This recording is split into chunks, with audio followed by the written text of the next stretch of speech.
Yesu nashimwe inshuti z'Imana ndabashuje mu izina rya Yesu Kristo nk'ibisanzwe ni Pastor Placid ngiye kubasuhuza nongeye gushima Imana kongeye kumakanya kugira ngo tuganire ijambo ry'Imana uyu munsi wa none.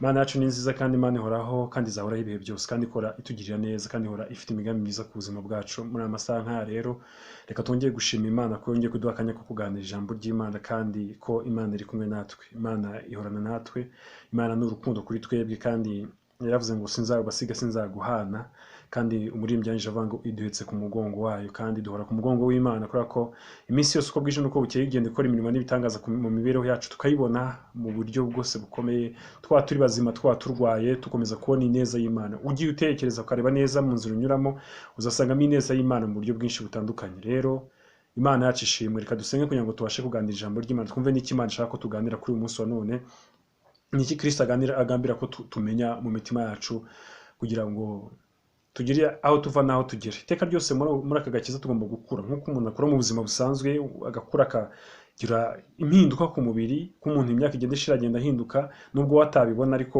abandi bashobora kubona yuko wakuze ushanga se washaje. Kimwe muri byo uko iminsi igenda ishira ikintu kigenda gihinduka, ikintu kigenda kiyongeraho.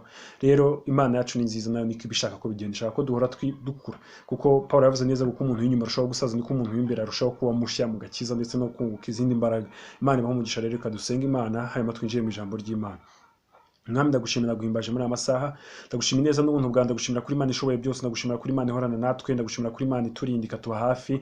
Reka icyubahiro cyawe kiganze muri amasaha ubwo tugiye kuganira ijambo ry'Imana n'abana bawe.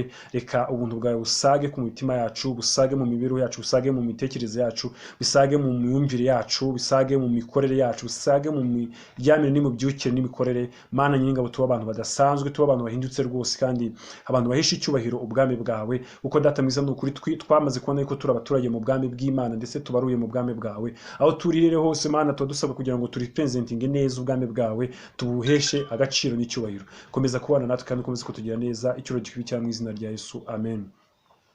Tugiye kuganira ijambo turibuze kubona mu byakozwe n'intumwa, ni ibice 18 umurongo wa 22, avuga ngo urugendo rwa gatatu rwa Pawulo.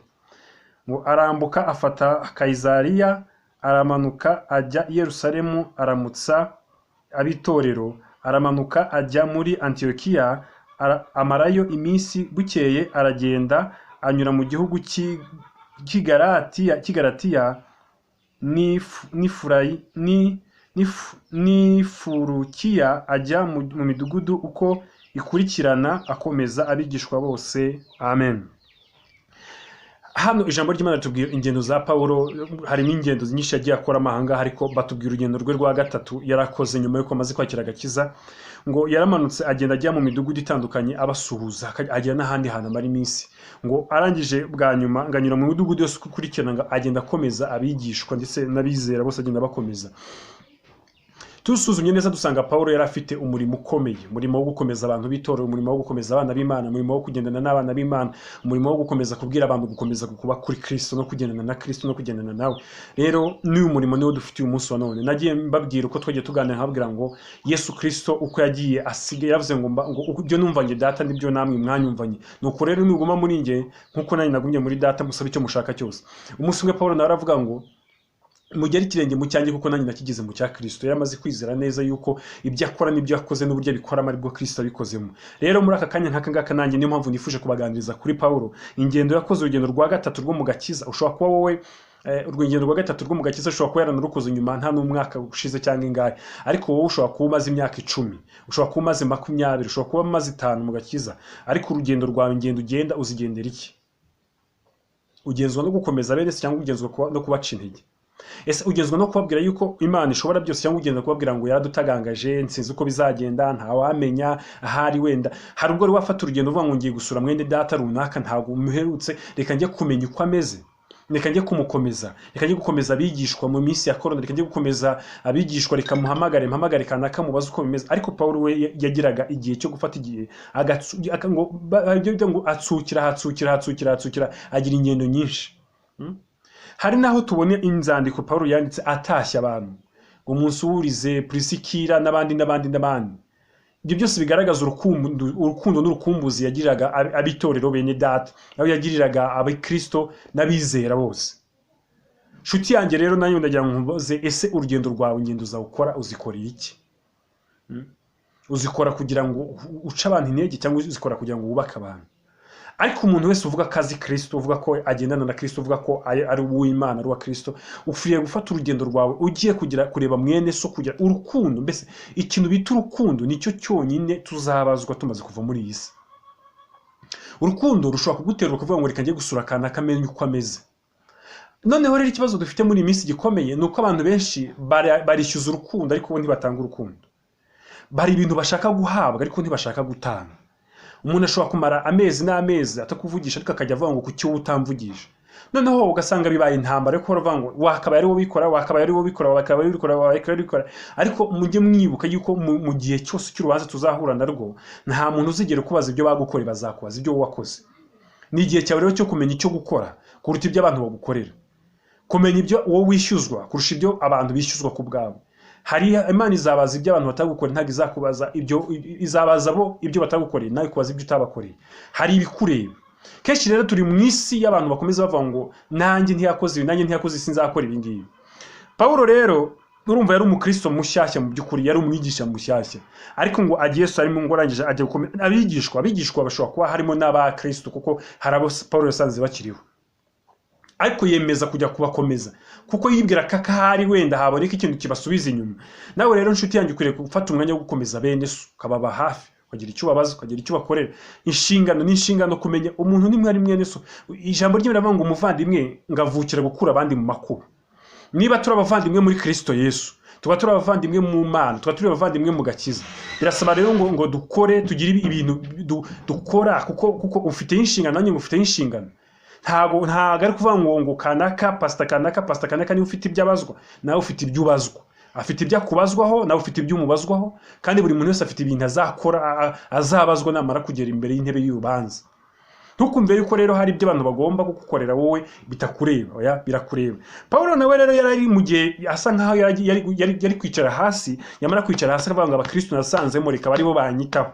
Oya, arabo wasanze arabagusanze mwese murakeneranye, kandi mwese mukeneranye guhana umwanya. Shuti yanjye rero umwanya wawe wipfusha ubusa mu magambo, wipfusha ubusa mu kwibaza, wipfusha ubusa mu gutekereza. Sura mwene so, sura mwene data, umuhamagare, umubaze amakuru, umubaze uko ameze, wumva ukuntu ameze, ugende umurebe, mukomeresha amagambo y'Imana. Reka kumwohereza amagambo amubwira ngo byaracitse, numvise kwa kanaka ko byaracitse, ahubwo mwohereza amagambo amubwira uburyo Imana ishobora byose. Nicyo dukeneye muri iki gihe, dukeneye amagambo y'inkomezi. Abantu bakeneye amagambo y'inkomezi. Niyo mpamvu dufata umwanya tukabigisha ijambo ry'Imana, tukababwira ijambo ry'Imana, nuko tuzi yuko icyo umuntu akeneye, ijambo ryiza ni ijambo ryiza ribasha kujyana rivana umuntu rikamugeza aho amafaranga atamukura. Ko hari gishobora kugira amafaranga ariko ntugire amahoro. Ariko ijambo ryiza ry'Imana, ijambo riturutse ku Mana riraza rikajya ku mutima w'umuntu rikawomora. Ryamara kuwomora umuntu agakomeza akabaho. Nawe rero ijambo ry'Imana riri muri wowe. Niba uri umwana w'Imana koko, ubyemera ko uri umwana w'Imana, kuko ijambo ry'Imana ryaravuze ngo cyakora bamwemera bakizeza izina rye, yabashoboza byo kwitwa abana b'Imana. Abo ntabwo babyaye ku bushake bw'umugabo n'umugore, babyaye ku bushake bw'Imana. Niba waravutse ku bushake bw'Imana, ukabusenga ku bushake bw'Imana, ukaburiho ku bushake bw'Imana, kandi ntibishoboka kuko ijambo ry'Imana rivuga ngo ntawe ujya umenya uwo mwana atari data umumenyesheje, niko Yesu yavuze. Ntago rero waba waramenye Kristo cyangwa ngaho kumenye nta Mana Imana itabirimo. Ni ngombwa rero ko nawe ugira icyo ukora. Hari ibikureba, hari inshingano zikureba. Hari ibibazo hano ku isi wowe waje gukora, waje gukemura. Ntago waje kugira ngo abantu bagukoremo umurimo gusa. Hari ibyo nawe ugomba kubakoraho, hari ibyo bakubibamo, hari ibyo nawe ugomba kubabibamo. Bishobora kuba bitumvikana neza mu matwi y'abantu bafite ibindi bashaka, hari ibyo bakeneye, hari ibyo bakeneye kubwirwa, ariko bakeneye umuntu akeneye ukuri, ntago akeneye ibyo ashaka. Hari abantu bajya bavuga ngo ijambo riravuga ngo mu minsi y'imperuka ngo abantu bazigwiriza, ngo abantu bigishaga ibijyanye n'irari ryabo, ngo iby'irari ryabo ngo nabababwira ngo yuko ngo ntabyo. Igihe cyose uzumva yuko umuntu akwiye kwigisha ibyo ushaka, ngo yaza kwigisha bino ngo nibwo mbafashijwe, igihe ibyo ni iby'irari ryawe. Biragaragara ko nawe ufite uburyo wabona umuntu ukamubwira uti igisha biriya niyo nyigisho. Ahubwo ujya wemera iyi Imana yakugeneye, nibwo nawe uzaba uvuye mu mubare w'abavuga ngo aba mu minsi y'imperuka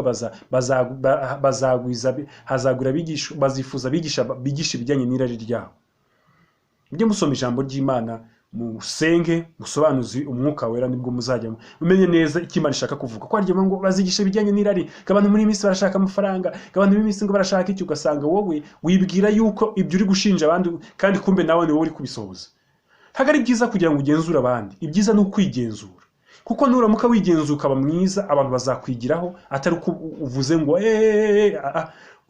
kuba ubwawe imigenzereze yawe n'imivugire yawe n'imikorere yawe ibasha kwigisha umuntu kandi utabanje kugira ngo ujye muri byinshi cyane.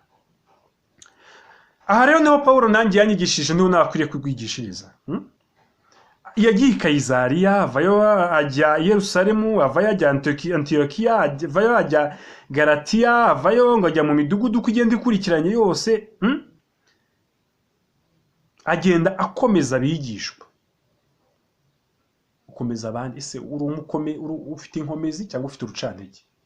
Ese urahura intiteranya ntavuga bakavuga ngo ibi bintu nkunda kubigaruka by'abantu abantu bantiteranye nta mpinduka bajya bazana mu isi, ahubwo iteka ryose basiga ibintu nk'uko babisanze. Kandi ijambo ry'Imana rivuga ngo niba udakonje ntubire ngewe ndaza kukuruka. Tiko ijambo rivuga. Nshuti yanjye rero Imana ibaha umugisha kandi bagire neza nk'ibisanzwe ni Pastor Placid. Nari maze iminsi tuganira ijambo ry'Imana kubw'ibindi bintu umuntu aba ahugiyemo byinshi, ariko Imana yacu ni nziza kandi ihorana natwe. Rero Imana ikomeze kubarindaho muri hose, ikomeze kubagira neza, imbaraga z'umwuka wera zikomeze kubagaragaramo. Numvaga ijambo Imana yashyize ku mutima wanjye kugira ngo turiganire. Ibindi bisigaye Imana iduhana umugisha. Shalom shalom. Imana ikomeze kubagirira neza kandi Imana ikomeze kububaka mu buryo budasanzwe. Amen amen.